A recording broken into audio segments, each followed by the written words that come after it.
welcome to my favorite segment of the show, Can I Afford It?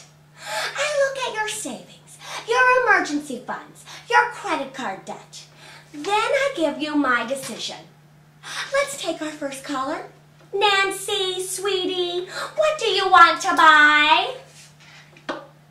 Calf implants for your boyfriend. Okay, honey. Girlfriend, show me the money. What do you have in savings? 401k. Roth IRA. Nancy, let me ask you. Why would you want to buy calf implants for your boyfriend?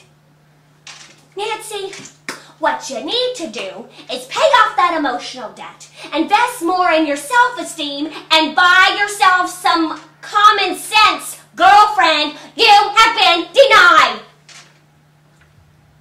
Now remember, people first, then money, then things.